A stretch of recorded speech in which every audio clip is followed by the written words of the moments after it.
दुनिया में हा लोगों को हा धोखा कभी हो जाता है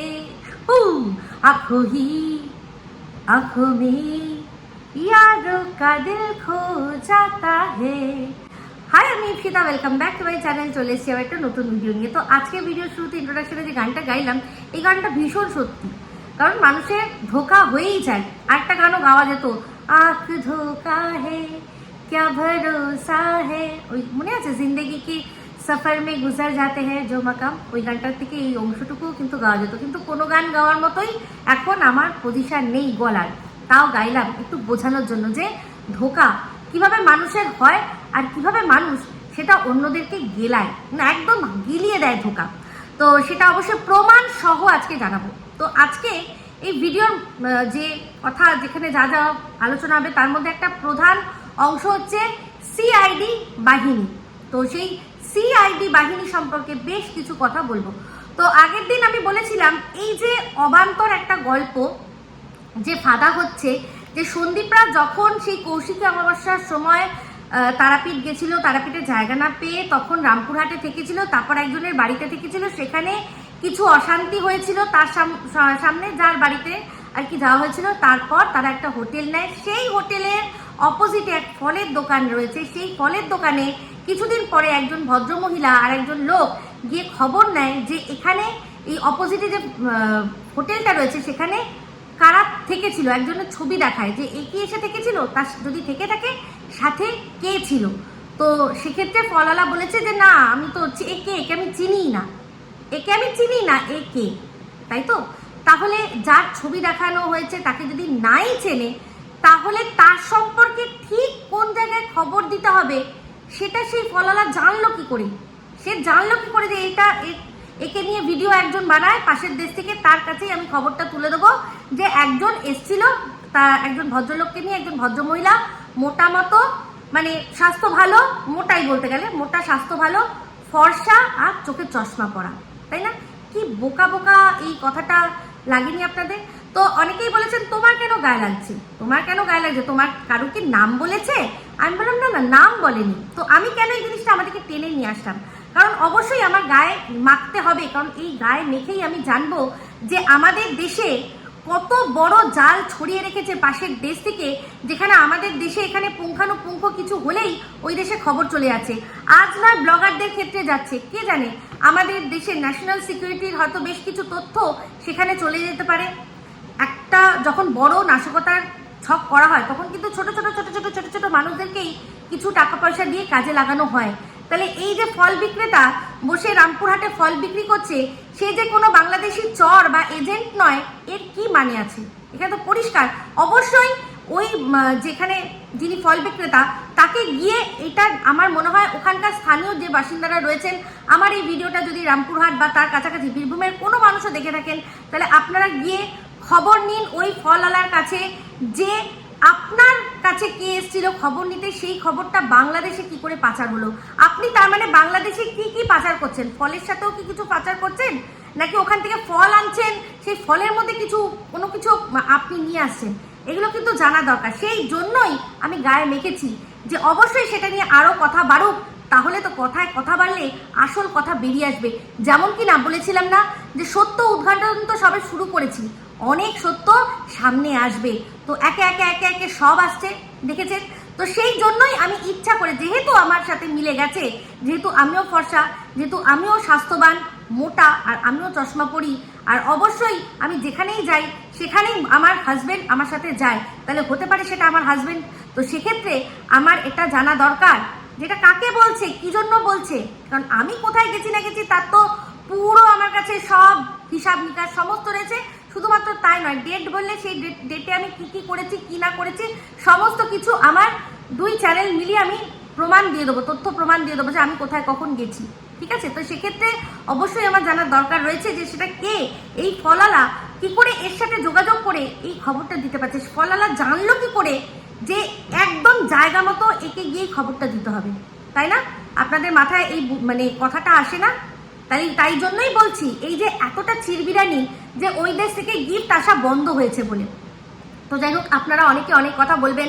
আমি যেমন বলেছিলাম সিন্ডিকেট ওয়ার্ডটা আমি ব্যবহার করেছিলাম। তো এই সিন্ডিকেট ওয়ার্ডটা কিন্তু আমার নিজের তৈরি না। সেই সময় যখন মানে সোনা বাবার জন্য গিফট এসেছিল, আমরা সবাই জানি যে গিফট কিন্তু এমনি এমনি আসেনি।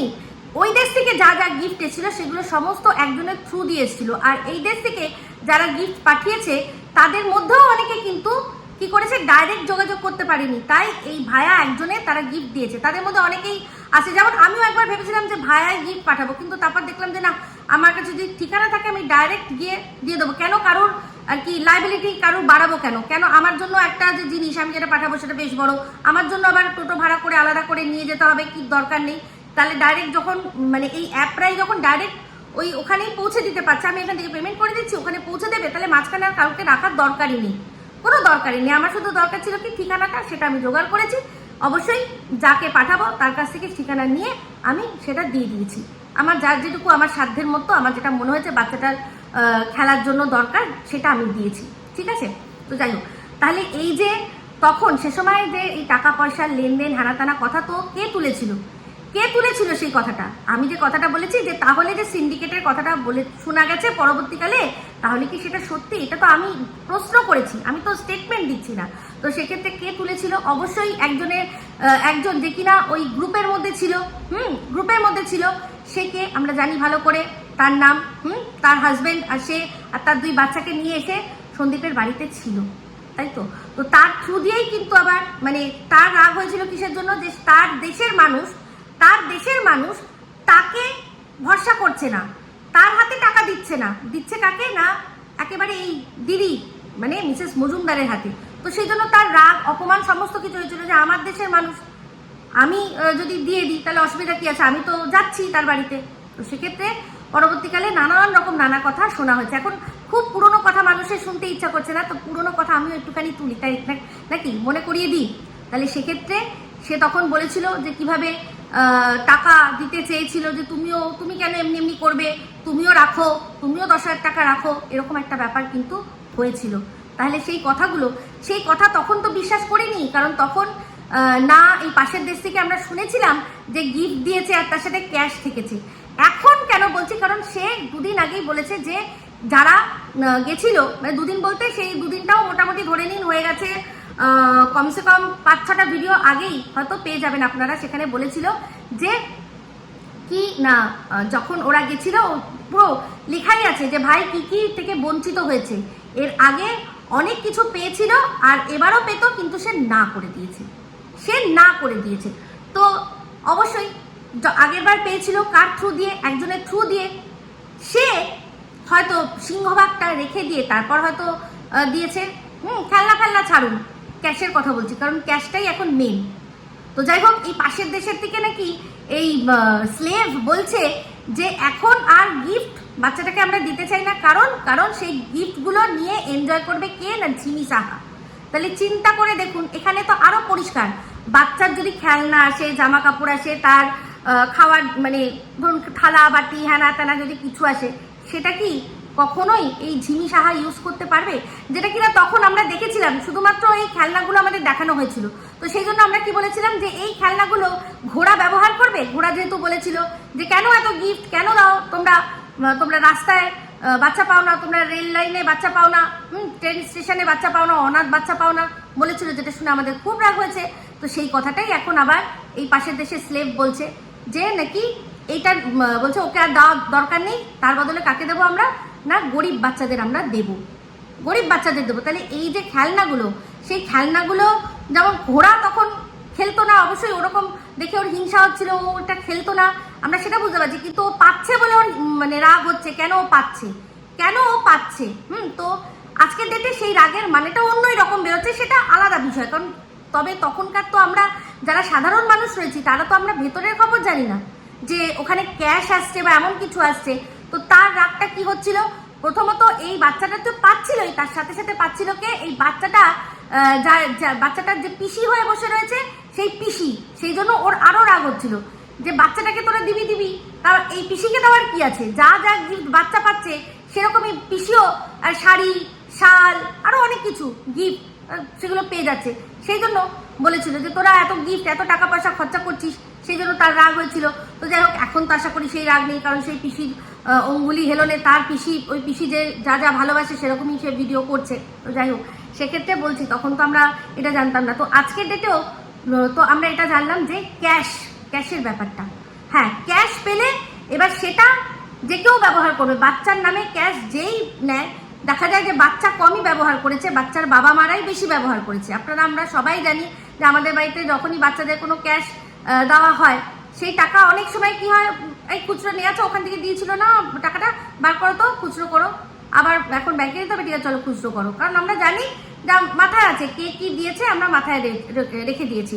সেক্ষেত্রে বাচ্চা যখন বড় হবে, তার যখন অ্যাকাউন্ট হবে, সেই অ্যাকাউন্টে একটা লামসাম অ্যামাউন্ট, যে হ্যাঁ চলো তুমি এত বছরে যা পেয়েছো তোমার জন্য একটা আলাদা করে আমরা দিয়ে দিলাম। কারণ বাচ্চা, এই ছোট বাচ্চা ক্যাশ নিয়ে করবে কি, বা কোনো আত্মীয় স্বজন পার্টিকুলারলি বলে যে আমি কিনতে পারিনি, আমি চাই তুমি ওকে এই জিনিসটা কিনে দাও, ওর পছন্দের ওর সাইজের একটা জামা কিনে দাও, আমি সাইজ বুঝতে পারছি না, সেক্ষেত্রে তৎক্ষণাৎ গিয়ে হয়তো পরবর্তীকালে আমরা জামা কাপড় কিনে রাখি। এটা সবার ক্ষেত্রেই হয়, পুজোর জামা কাপড় ক্ষেত্রে নানা নানি দাদা দাদি তারাও টাকা দিয়ে দেয় যে আমরা পছন্দ করে, আমাদের পছন্দ তোমাদের পছন্দ হবে না, আমরা সাইজ বুঝবো না, এই নাও টাকা, নিয়ে পছন্দের কিনে দাও, সেটা আলাদা। তাহলে সেক্ষেত্রে বলুন, চিন্তা করে দেখুন যে এইগুলো মানে আমি গিফট দিতে পারছি না সেই জন্য কোনো মানুষের এত রাগ, এটা তো আমি মানে ভাবতেই পারছি না। তার মানে গিফট দেওয়াতে যারা গিফট দিচ্ছে তাদেরও কিন্তু লাভ রয়েছে, মানে এই যদি গিফটটা অ্যাকসেপ্ট করে, এই যদি গিফটটা নেব বলে যে হ্যাঁ আমি নেব, তাহলে কিন্তু এদের লাভ হবে। এরা ওর লাভ হয়নি, ওর ক্ষতি হচ্ছে তার জন্য লাফাচ্ছে না, এরা লাভ মানে হচ্ছে না নিজেদের, সেই জন্য লাফাচ্ছে। বুঝতে পারছেন? আশা করি বোঝাতে পারলাম। তো যাই হোক, এই সিআইডি বাহিনী প্রচুর ভুলভাল কথা এর আগেও বলেছে আর এখনো বলেছে। তো এর আগের দিন একটা ভিডিও দেখলাম, সেই ভিডিওটার মধ্যে সন্দীপ যেদিন ওই জ্যোতিষীর কাছে গেছিল, সেই জ্যোতিষীর কাছে যখন গেছিল, ও তখন কি করেছে, যে প্রথম যখন বেরিয়েছিল বাজার করতে, বললো পিছনে কেউ নাকি ছিল। তো আজকে একটু অংশ আপনাদের আমি নতুন রকম ভাবেই দেখাবো। চলুন, এরকম ভাবে হয়তো কোনো সময় দেখায়নি। সন্দীপ বলেছে যে ওর ভিডিও থেকে ক্লিপিং ব্যবহার করতে না, সেই জন্য আমি ক্লিপ ব্যবহার করছি না। সে যতই পজিটিভ বলি আমি করছি না, ডাইরেক্ট আমি টিভির থেকেই আপনাদের কিছু দেখাচ্ছি, একটুখানি দেখুন তো।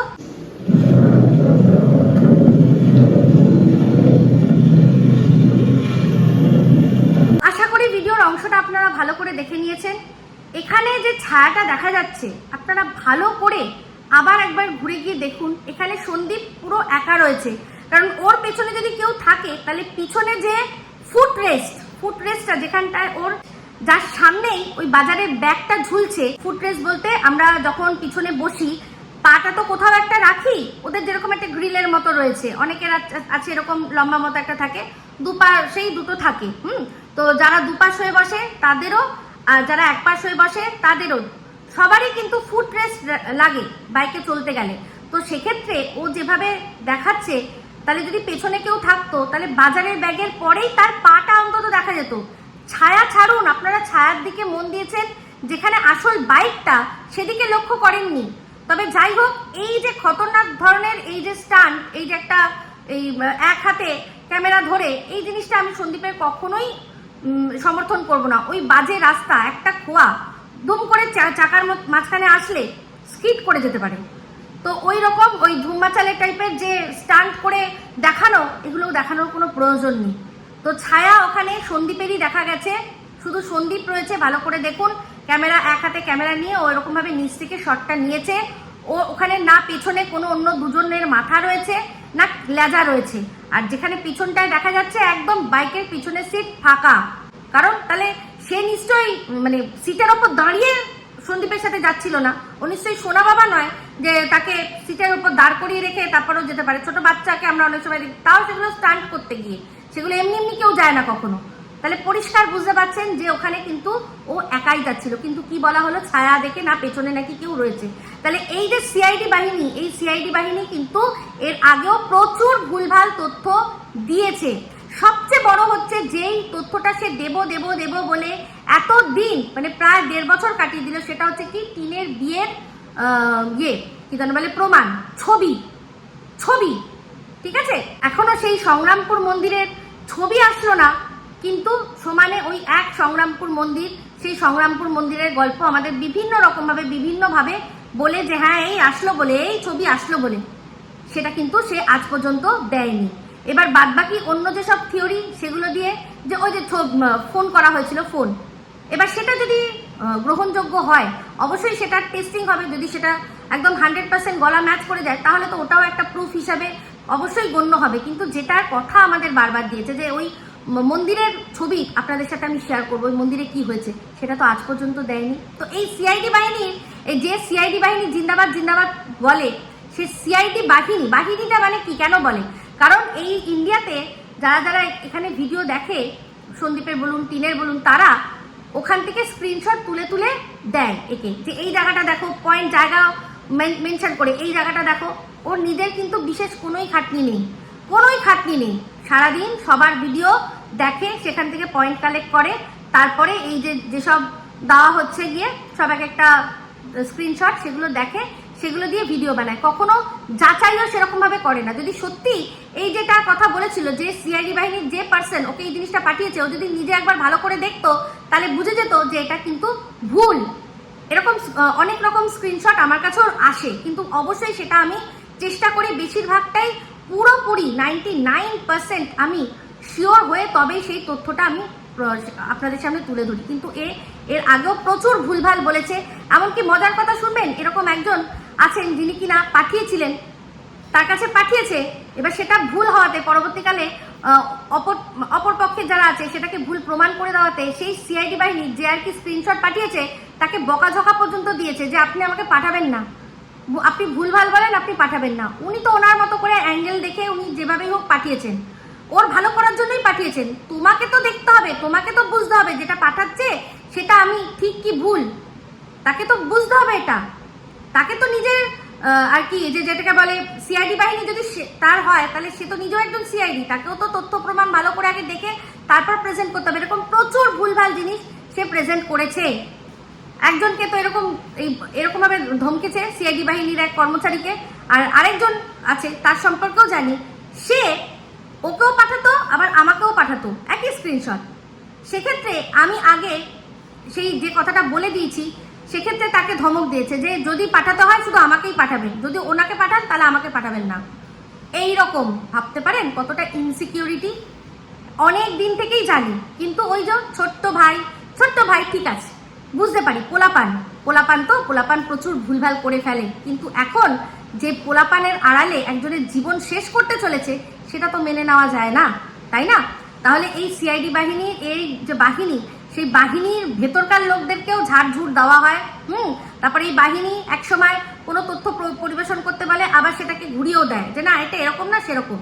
যেমন কিনা জানেন যে সিআইডি বাহিনীর মাথাকে না এই সন্দীপের তরফে হচ্ছে এই মিসেস মজুমদার, আর টিনের তরফ থেকে কে আমরা সবাই জানি। ওখানে অনেকে আছে, তার মধ্যে ফোকলার বাড়ির থেকে যে দেয় সে একদম ফোকলার পরম আত্মীয়, তার তো আমি বলেই দিয়েছি কে, ঠিক আছে?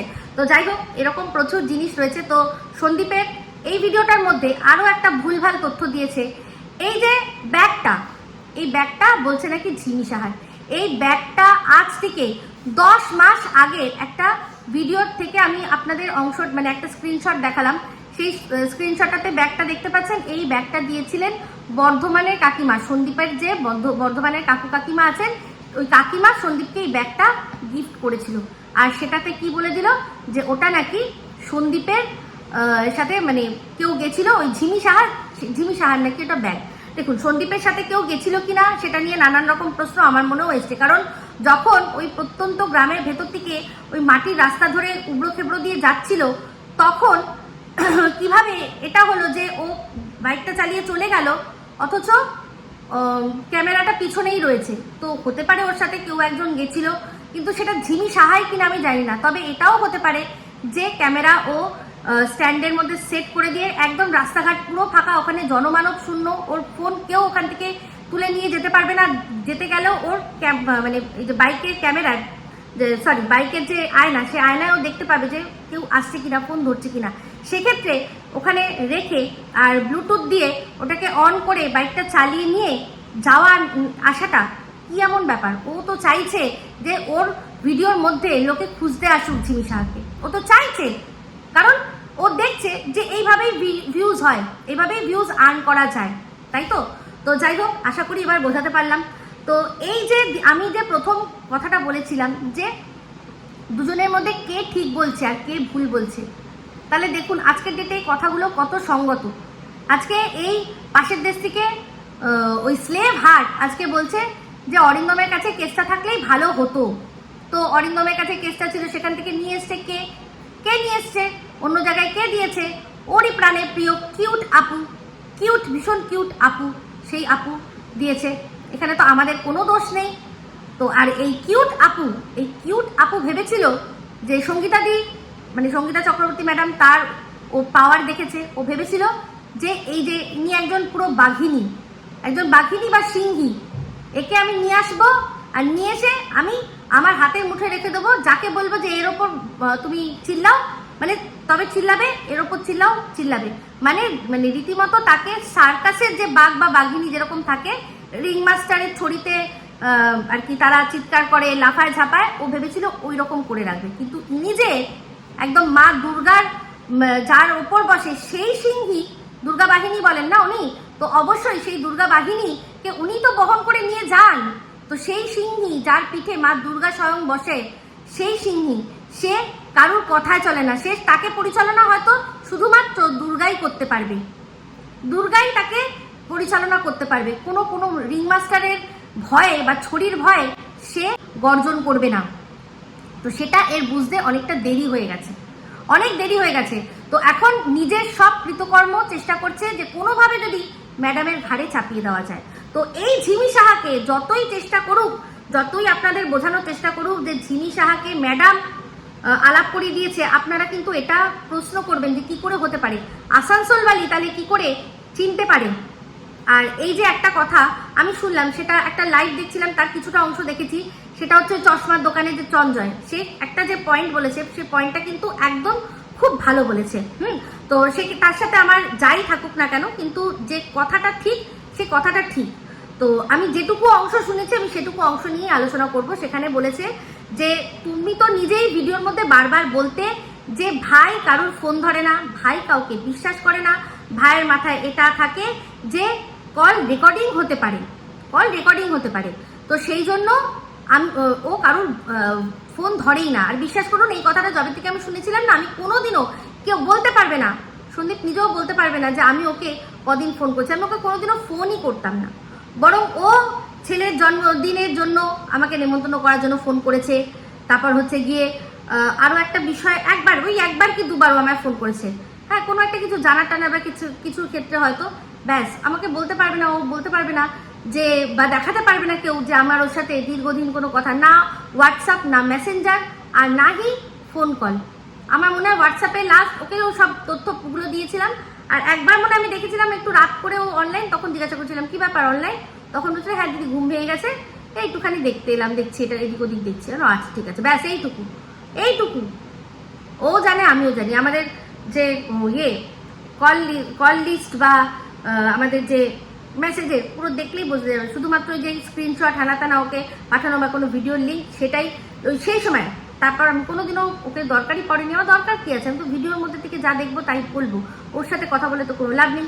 আর তারপর যখন শুনলাম যে ও কাউকে বিশ্বাসই করে না, আর আপনারা ভালো করে জানেন আমি রেকর্ডিং কালচারে বিশ্বাসী নই, আর যে আমার সাথে কথা বলবে আর মাথার মধ্যে এইসব রাখবে যে আমি কল রেকর্ডিং করছি, মানে সে আমার সাথে মন খুলে কথা বলবে না, আমি তার সাথে কথা বলি না, ঠিক আছে, তাকে না ফোন করি না তার সাথে কথা বলি। তো আমি তখনই শুনে আমি আর কথা বলিনি। তাহলে বলুন, যে কিনা কারোর সাথে কথা বলতে ভয় পায়, রেকর্ডিংয়ের ভয়, সে কি করে এত নির্দ্বিধায় ঝিমি সাহার সাথে মিশলো। তো অবশ্যই যে কথাটা বলেছে একদমই ঠিক। এই জন্যই এই যে বলে না খাল কেটে কুমির এনেছি, তো এই যে এই কথাটাতেই কিন্তু পরিষ্কার প্রমাণ হয়ে যাবে যে সে নিজেই এনেছে, এখন ম্যাডামের ঘাড়ে চাপাতে চাইছে। তো এই যে ম্যাডামের ঘাড়ে চাপানোর যে একটা প্রসঙ্গ, সেটা এক তো চেষ্টা করেছিল যে ওই ফোন কলের মধ্যে সোনুর সাথে ফোন কলে তুমি ম্যাডামকে ফোন করো না, এই যে কথাটা, সেটা প্রথমে চেষ্টা করেছিল এই ম্যাডাম, সঙ্গীতা ম্যাডাম বানানো। কিন্তু আমরা সবাই জানি যে আসানসোলবালি জানতো যে সন্দীপ অন্য কারোর সাথেও কথা বলে, বেশ ভালোই কথা বলে, এরকম নাকি আসানসোলবালি জানতো।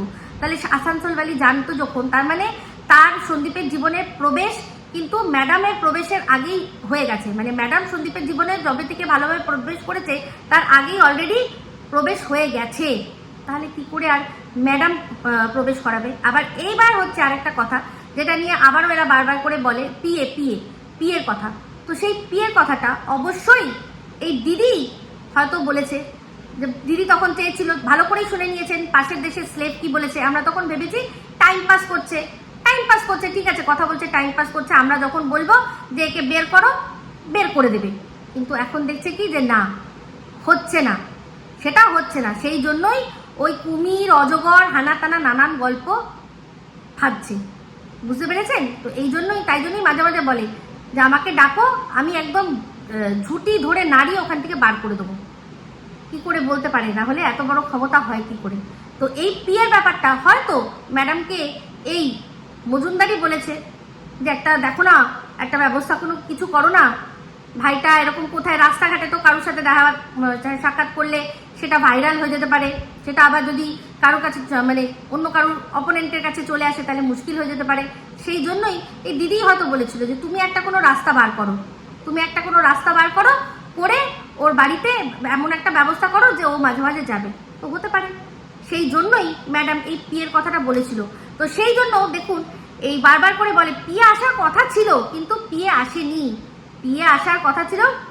তার মানে ম্যাডাম যদি সত্যিই তাই হয় তাহলে ম্যাডাম যাকে পিয়ে বলে ঠিক করে ছিল পাঠাবে সে কিন্তু আসেনি, তার জায়গায় একে ঢুকিয়ে দিয়েছে যে তুই ঢুকে যা। ম্যাডাম বলে দিয়েছে মুখে পিয়ে আসবে, ব্যাস, পরবর্তীকালে কেউ জানতে পারলে আমরা বলবো যে এটাই পিয়ে ছিল, এর গলা শুনেছো তোমরা। তো যে কথাটা বললো আজকে ওই চঞ্জয়, আমার সেখান থেকেই পুরো গেমটা বুঝতে সুবিধা হলো, সেই জন্যই এই কথাটা বলছি। আর সন্দীপ এখন যেভাবে জড়িয়েছে ওকে চতুর্দিক থেকে, মানে কি বলবো, ওর ঘরের ভেতর থেকে খবর আসছে, এখানে এবার কে কি, যেহেতু কারোর নাম জানি না তাই বলতে পারবো না, অনেকেই অনেক কথা বলছেন, আমার দরকার নেই সেটা বলার। আমি শুধু এটুকুই বুঝতে পারছি যে সন্দীপ চারদিক থেকে পুরো ঘিরে রয়েছে। তো একটা কথা যেটাও বললো যে আমার আর কিছু নেই, সব ছেলের জন্য, এবার ছেলের জন্য যা করবো হ্যানা তেনা, বিয়েও করবে না, সমস্তটা ছেলের জন্য ফোকাস করবে। তো এবার দেখো এই কথাটা যদি সন্দীপ তুমি এখন বলো না, তাহলে মানুষের কি মনে হবে বলো তো? এই যে তোমার এখন তুমি চারদিক দিয়ে জড়িয়ে পড়েছো, তাই জন্যই এই কথাটা বলেছো, তুমি বলেছো। কারণ দুদিন আগেও তুমি বলছিলে যে আমারও একটা পার্সোনাল লাইফ আছে, আমারও ঘোরা বেড়ানো আনন্দ আছে, বলছিলে তো। তো সেই জন্য দেখো, পা চাটতে পারবো না আর মন রাখতেও পারবো না। হ্যাঁ, তোমার নামে যদি দেখি ভুল কেউ বলছে, কুৎসা কেউ রটাচ্ছে, অবশ্যই সেটার বিরোধিতা করব, কিন্তু তোমার কথা যে মানে বেরোচ্ছে এখন তুমি যেভাবে বলছো তাতে কিন্তু তোমাকে দর্শকরা এটা ভাববে। এবার মনে মনে কি আছে সেটা অ্যাকচুয়ালি তুমি জানো। তবে হ্যাঁ, তুমি যে বলেছো যে আমার ডিভোর্স লাগবে না, সেক্ষেত্রে বুঝতে পারছি যে তোমার ডিভোর্স লাগবে না, তুমি এখন মনে করছো যেরকম আছি সেরকম ভাবেই থাকবো, একদম থাকো, কোনো আপত্তি নেই। ওই যে ডিভোর্স না হওয়া অবধি তোমার বিয়ে করাতেই শুধু আপত্তি, বাদ বাকি তুমি যা খুশি তাই করতে পারো, যেটা তোমার মন চায় তুমি করতে পারো। কারণ আমাদের এখানে মানে এই যে সমাজে এখন, যেটা অন্যভাবে নিও না, আমি এটা একটা ফ্যাক্ট বলছি যে আমাদের এখানে যারা রেড লাইট এরিয়ায় যায় তারা তো আমাদের বাড়ির, আমাদের আশেপাশে যারা থাকে তারাই তো যায়, তাই তো? তাদের তো ওখানে এরকম কোনো ব্যাপার নেই যে আপনি অবিবাহিত তার কার্ড দেখান, বা আপনার বউ নেই ডিভোর্সি আপনি দেখান সেরকম প্রমাণ, তবে আপনাদের ওখানে আমাদেরকে মানে তবেই আপনাদেরকে ঢুকতে দেবো, এরকম তো কোনো ব্যাপার না। ওখানে তো বয়স টয়স কিছু দেখা হয় না, পয়সা থাকলে গিয়ে সে এনজয় করতে পারে। তাহলে আমরা সেখান থেকে যদি আমাদের এরিয়ার কোনো ভদ্রলোককে বেরিয়ে আসতে দেখি, সেখানে যদি না চমকাই, তাহলে তুমি কারোর সাথে কথা বলছো, ঘুরছো, রেস্টুরেন্টে খাচ্ছো, সিনেমা দেখছো, আমি সব উল্লেখ করে দিচ্ছি কিতে আমার কোনো প্রবলেম নেই।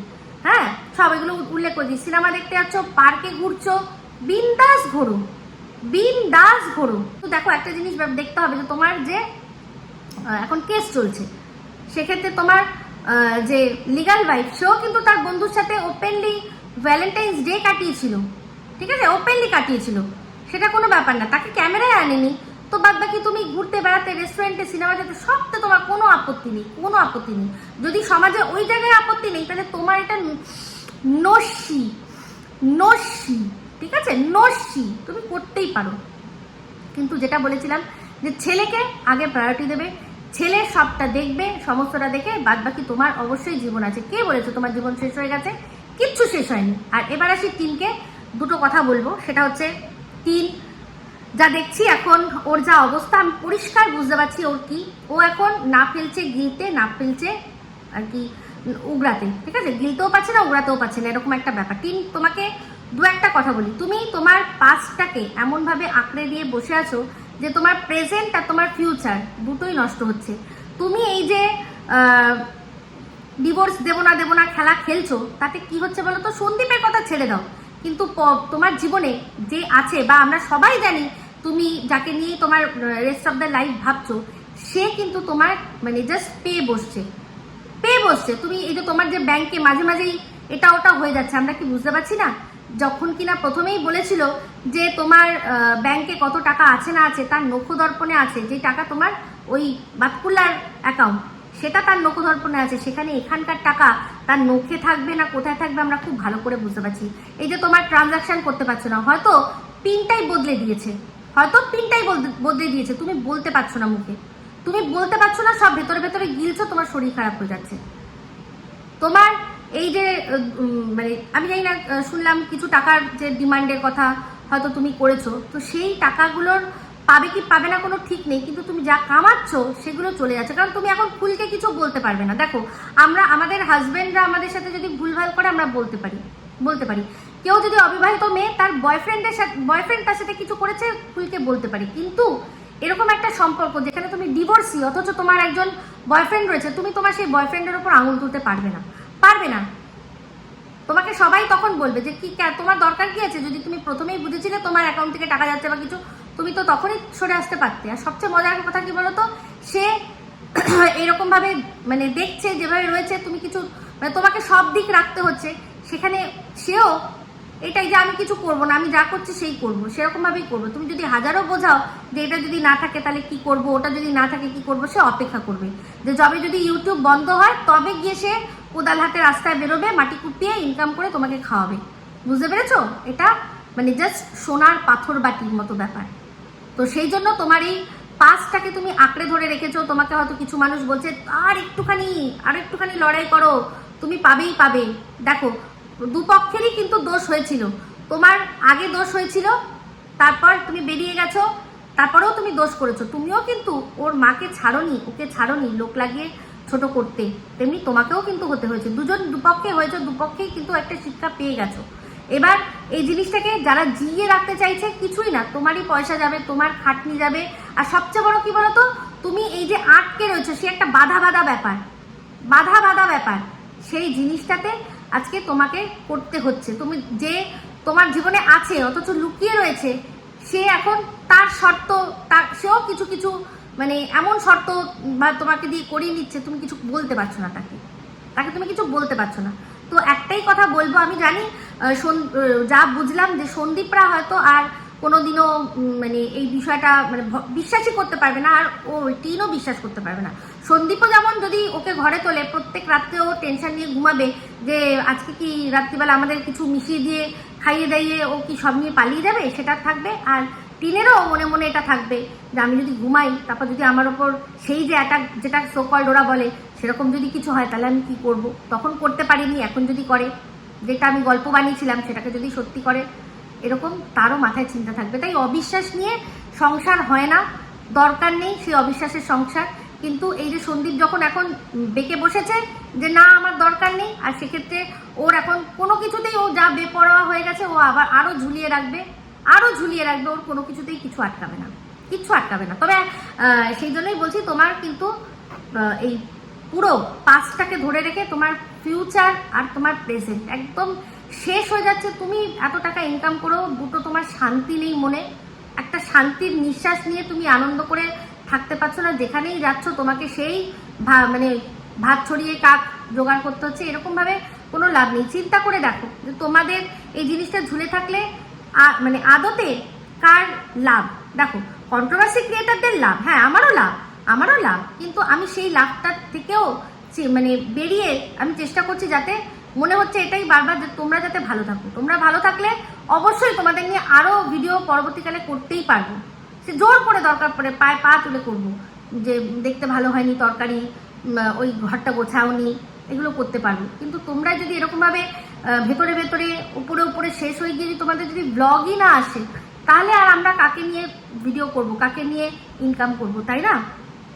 তো যাই হোক, তোমার যারা ভালোবাসার মানুষরা আছে বাবা, তারা আমাকে কি বলে যে ইস টিনকে নিয়ে না ভিডিও করলে তোর তো ভাতই জুটবে না। কতদিন পর টিনের মানে কথাও মুখে নিয়ে আসলাম, মানে ওর ভিডিওর ভেতর থেকে, যদি ও ভিডিও দিচ্ছে না। তবে ভাই যতই যাই বলো, টিন মানে যারা টিনের ভালোবাসার মানুষরা তারা বলে টিনকে নিয়ে নাকি আমার সংসার চলে, কিন্তু এদিকে আমি গিয়ে পার্লারে চুল কালার করছি বা আমি গিয়ে পার্লারে শ্যাম্পু করছি, আর টিন বেচারা সে কি করছে না, তাকে ঘরের মধ্যেই সেই নিচু হয়ে হয়ে করতে হচ্ছে। কেন? কারণ ও এত টাকা ইনকাম করেও সেই টাকাগুলো মানে মিস ইউজ হচ্ছে। ও নিজের জন্য যে একটু মানে খরচা করবে ও করতে পারছে না, কারণ ওকে অনেক দিক চিন্তা করতে হচ্ছে। এই ইনকামটাই যদি ওর এমন হতো যে ওর আরো যে আছে ওর জীবনে সেও ইনকাম করতো, দুজনে মিলে ইনকাম করতো, তাহলে ওই টাকা দিয়ে বেশ কিছু নিজের জন্য রিল্যাক্সও করতে পারতো। এতগুলো টাকা ইনকাম করে একটা পার্লারে যাবে, শোবে, শ্যাম্পু করে দেবে, করো যেভাবেই হোক, খরচা করে করো, নিজের ওপর করো, দেখবে একটু হলেও শান্তি পাবে। নাহলে পরবর্তীকালে না একদম দেখবে যে মনে হবে যে কি করলাম আমি, এতগুলো টাকা ইনকাম করলাম। তো যাও, তোমাদেরও কাছে পিঠে অনেক পার্লারই রয়েছে যেখানে শ্যাম্পুর ব্যবস্থা রয়েছে, সুন্দর শোবে, তারা শ্যাম্পু করে দেবে, বেশি পয়সা নেয় না, মিনিমাম পয়সা নেয়। তো সমস্ত খরচা বন্ধ করে দাও। হ্যাঁ, আর যদি সত্যি আমার মনে হয়, যদি সত্যি তোমার এরকমই হয় যে বাবা মা ছাড়া এখন এই মুহূর্তে আমার সম্ভব না, তাহলে আমার মনে হয় যে ওই ফ্ল্যাটে শুধু শুধু ভাড়াগুলো ঘুরে করে লাভ নেই। মা বাবার বাড়িতেই সেখানেই মানে তুমি নিজের সেট আপ তৈরি করো, আর যে ঘরটা আছে একটা সাইডে সেট আপ তৈরি করো, আর যে টাকাটা যাচ্ছে ভাড়ায় সেই টাকাটা তুমি বরং সেখানে খরচা করো, কি যেন বলে, মা বাবার যে সংসারে সেখানে খরচা করো। মা বাবা তো সব কিছুতেই সাপোর্ট করে। তোমার বাবার মুখে তো শুনেওছি যে জামাই খাবে না, তাহলে আর অসুবিধা কি আছে, ভাড়া কেন গুনবে শুধু শুধু, তাই না? সেই পয়সাগুলো দিয়ে বরং নিজের শরীরের জন্য ডাক্তার দেখাও, নিজের প্রতি একটু প্যাম্পার করো, একটু নিজেকে ভালো করে ভালো সার্ভিস দাও, এই পার্লারে গিয়ে এগুলো করো, দেখবে একটু হলেও মনে শান্তি আসবে। ঠিক আছে? তো যাই হোক, সবার আগে এটাই বলবো যে তোমাদের ঝুলিয়ে রেখে যাদের লাভ হচ্ছে, আমি বলবো লাভ হতে দিও না, কারণ এখন কিছুই না, এই একজন মানুষ তোমাকে পুরো পেয়ে বসছে এটার জন্য। আর একবার যখন কোনো মানুষের বসে খাওয়ার অভ্যাস হয়ে যায় না, তারা আর খেতে পারে না। বিশ্বাস করো, আমি এটা কি থেকে বলছি না, আমাদের বাড়িতে হাউস হেল্পটা বলে আমাদেরকে, একদম এই কথাটা বলে যে বর পুড়ে কিছু করে না, বেরোয় না, এরকম বলতে থাকে। যে কথাগুলো ফোকলার সম্পর্কে উঠেছে যে মারে, সেরকমও তারাও করে, কিন্তু এরাই সারাদিন খেতে বাড়িতে গিয়ে রান্নাও করতে হয়, বরের ঝামেলাও অশান্তিও সহ্য করতে হয়, সে গিলেও আসে আবার তারপর মারেও। তো সেটাই বলছি যে এরকম হয়েও না, একটা নিজেকে ফ্রি করে নাও, তখন দেখবে কারোর আন্ডারে তোমায় থাকতে হবে না। তুমি সেই যে ফ্রি হওয়ার চেষ্টাটা করেছিলে, সেই এই কেস খামারির মধ্যে গিয়ে সেই ফ্রিটাই তুমি হতে পারলে না। ঠিক আছে? একটু চিন্তা করে দেখো, অবশ্যই তোমরা দুজনেই ভালো থাকো, এটাই চাইবো। ঠিক আছে? আর এই সিআইডি বাহিনী, এই বাহিনী কত যে ভুলভাল বলে, সব প্রমাণ সহ আস্তে আস্তে সমস্তটা চলে আসছে। আর সবচেয়ে বড় কথা যে এরা মানে ঠিক যেরকম ওই ঘোরা করলো মন্দিরাকে নিয়ে, প্রথমে পজিটিভ করলো, তারপরে নেগেটিভ করলো, ওরা ঠিক ওকে অনুসরণ করে এক জিনিস করে গেল, আবার ওদেরকে ঘোড়াকে জ্ঞান দিত। ঠিক আছে? তো যাই হোক, চলুন এই বলে এই ভিডিওটা এখানে এন্ড করছি। যদি ভালো লাগে তাহলে অবশ্যই লাইক, শেয়ার, কমেন্ট করতে ভুলবেন না। যারা চ্যানেলটা সাবস্ক্রাইব করেননি তারা সাবস্ক্রাইব করে নেবেন। সবাই ভালো থাকবেন, সুস্থ থাকবেন। আবার আছে খুব শীঘ্র নতুন ভিডিও নিয়ে। টাটা।